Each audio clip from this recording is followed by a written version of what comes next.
If someone asked you right now, what's the most valuable thing in the world, what pops into your head? Life, probably. For a lot of people, it's life itself. So precious, you can't replace it. But what if there's something maybe even more fundamental, something that makes life truly meaningful?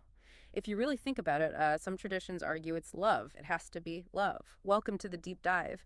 We sift through interesting sources, pull out the key ideas just to help you get a really solid grasp on things. Today, we're doing a deep dive into a fascinating sermon by the Korean evangelist Reverend Sun Myung. And it really goes deep into love, where it comes from, why it's so important for us, and, well, spiritually, too. Now, just to be clear up front, our goal here is to explore the ideas in this sermon. We want to understand and explain this specific theological viewpoint. We're not here to agree or disagree, just to give you a clear picture of what this teaching is all about. That's exactly right. And this sermon, it's not just, laying out doctrine. It's quite analytical. It gives this really unique take on God's connection to humanity, our purpose, and this pretty striking idea of God's grief. It definitely offers a different lens, maybe even a challenging one for some, to look at faith, happiness, and relationships. So, our mission today is to pull out the core messages from this sermon. We want you to understand not just what it says about love, but, why these ideas are powerful and maybe how they connect or don't connect with how you think about things like joy, purpose, maybe even the divine. And yeah, get ready to think about something kind of unexpected. Why would an all-powerful God feel sad? And what could that sadness possibly mean for our role in the bigger picture? It's pretty deep stuff we're getting into. Okay, let's dive right in. The first big thing is this idea of a divine imperative of love. Basically, God needs connection. The sermon starts by saying love isn't just like a nice bonus, it's supremely valuable, more than life, knowledge, power, you name it. It's framed as a key ingredient for eternal happiness. But here's where it gets really interesting. The idea that even God, the creator, can't actually find complete happiness all alone. It says, however omniscient or omnipotent he may be, by himself alone, he cannot enjoy happiness. Can't feel joy just by himself. Yeah, that point really jumps out Yeah. because it sort of pushes against the common idea that God is totally self-sufficient, needs nothing. And the sermon uses this analogy. It's quite memorable. Imagine a man just dancing and shouting for joy totally alone. We'd think he was, well, crazy, right? The point being that real joy, having ideals, feeling happy, it needs an object, someone to respond. Like the sermon says, you're not happy just because a flower exists, but because you see it, interact with it. Or, you're not happy just because someone's there, but because you can see them, talk to them, touch them. There has to be that exchange. So without something capable of responding, even God can't experience that fullness of happiness. That's the argument. Wow, okay. So God needs an object for his happiness, and that object is us, humanity. The sermon calls humans the masterpiece of God's creation. We're chosen as the special object of his life. And yeah, objects of his love. So it's not just that we exist, it's that we're the focus point for God's love. It puts it really bluntly. We were created to be objects of his love. Nothing less, nothing more, nothing other than love. But what makes us so special for that role compared to, say, animals or the rest of creation? That's the key question, isn't it? And the sermon points to our unique ability for real back and forth interaction, reciprocity. It asks, if you smile at your puppy, can it truly smile back? Or if you ask a bird to sing with you, will it understand? And Jane, the implication is, well, no, not in the same way. But it says with another person, if you want him to do something with you, he can respond to you. It's that conscious response, that ability to engage in a dynamic relationship that apparently sets us apart. That's what allows for the shared joy God seeks. Okay, so we've got this idea. Humanity is incredibly valuable to God, specifically as the object of his love. But then the sermon brings in this really heavy concept, God's grief. Where does that come from? Right. And connecting that back, the sermon explains that grief, fundamentally comes from losing something you deeply treasure. So God feeling this intense sadness over the human fall. Well, it implies a really deep personal bonds with humanity was already there. The fall wasn't just like a rule being broken. It was the loss of his most valuable thing, his object of love. Like the text says, God became grieved due to the human fall. And then it's only after you have lost your object Yeah. that you feel unhappiness and sadness. Mm. It really highlights the idea that for God to grieve like that, there had to be an intense love, an intimate connection first. Yeah. It asks us to think about empathy, but on a cosmic level. Okay, so the grief comes from loss, but what exactly did Satan go after to cause that grief? The sermon suggests it wasn't our life itself. Life is kind of inherent in us. Instead, it argues Satan targeted love, and love is described as unfixed or mutable, something that has the possibility of being stolen away. It says Satan set his eye on what God treasured the most. He wanted to take away God's object to be his own, and then but love is something unfixed or mutable, and that could be taken away. So love not as more vulnerable. Exactly.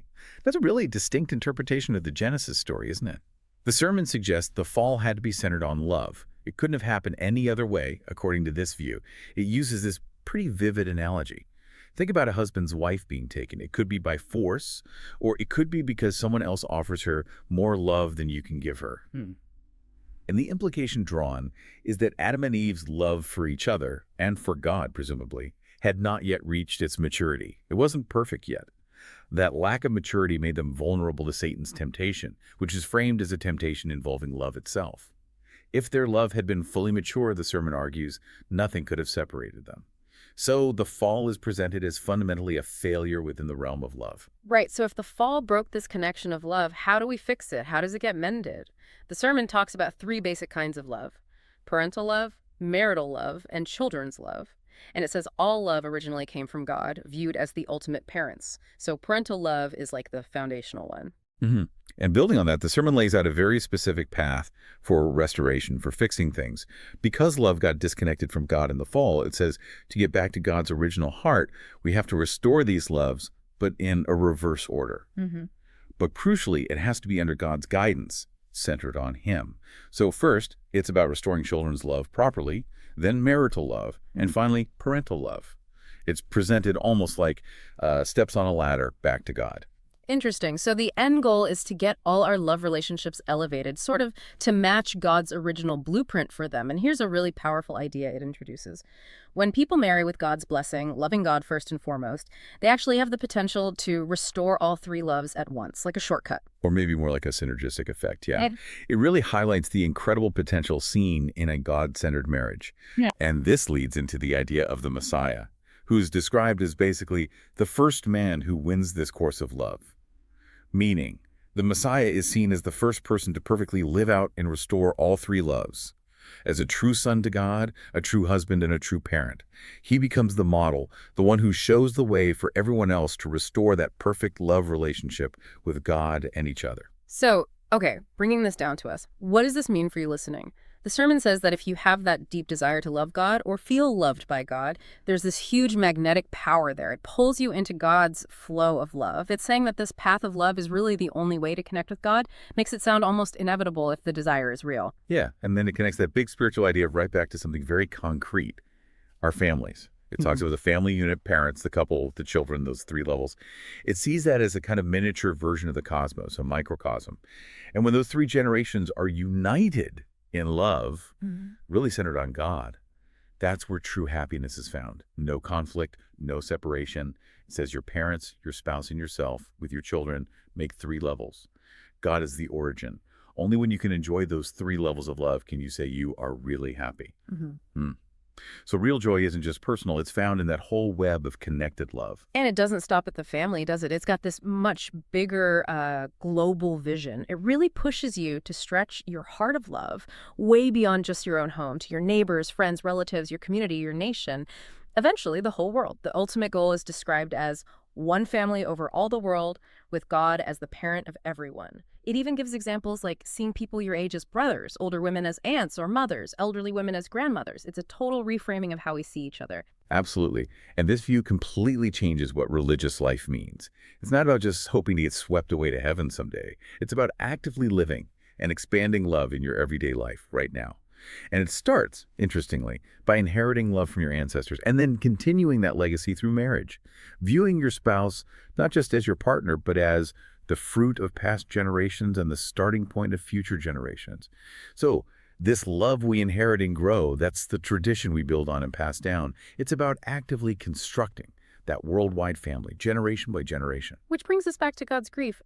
The sermon basically puts a big responsibility on us, doesn't it? It says God's sadness comes from losing that love, but also because for so long, there was no one who really understood his heart, his situation.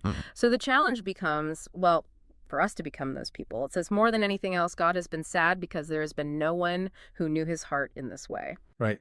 And then the question is, okay, what does knowing his heart mean in practice? And here the sermon suggests something pretty radical. Instead of always just asking God for help, we should actually be trying to relieve God's agony to Yeah. help him. So everything we do, whether it's reading, singing, working, whatever, should be done with the thought of bringing joy to God, trying to dissolve his historical sorrow. The ideal is to become people God can look at and say, ah, because of you, I feel relief. Because of you, I found my joy again, my smile, my sun, my everything. It's asking for this incredibly deep empathy and active partnership with the divine. Yeah, it really culminates in this powerful image. It says if you end up shedding tears, sweat, and blood for the sake of the whole world, you'll find out that God has been shedding tears, sweat, and blood for you all along. It's like our efforts to restore love are a reflection, a mirror of God's own longstanding suffering and longing for that connection. It implies this deep shared struggle. So, wrapping up this deep dive, Reverend Moon's sermon really paints this picture of God that's deeply empathetic, doesn't it? Not just a creator, but someone who intensely desires love, feels love, and even grieves over lost love, kind of like we do. It makes God feel much closer, more relatable in a way. Definitely. And we've seen how it connects our own lives, our families, our relationships to this huge cosmic purpose. It's all part of restoring this universal love that, in this view, was broken. The big takeaway is really about how interconnected everything is and the personal role we each play in this larger spiritual story. So as you think about all this, here's something to chew on. If love really is the most valuable thing, and even God is described as yearning for it, how might actively growing and sharing love in your life with parents, partners, children, everyone, how might that be part of something much bigger than just your own happiness?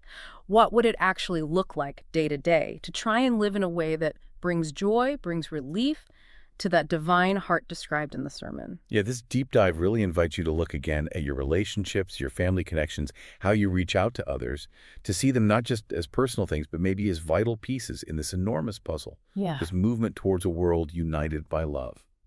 Ultimately, according to this sermon, working towards liberating God from that ancient grief, it gives everyday actions a potentially profound meaning.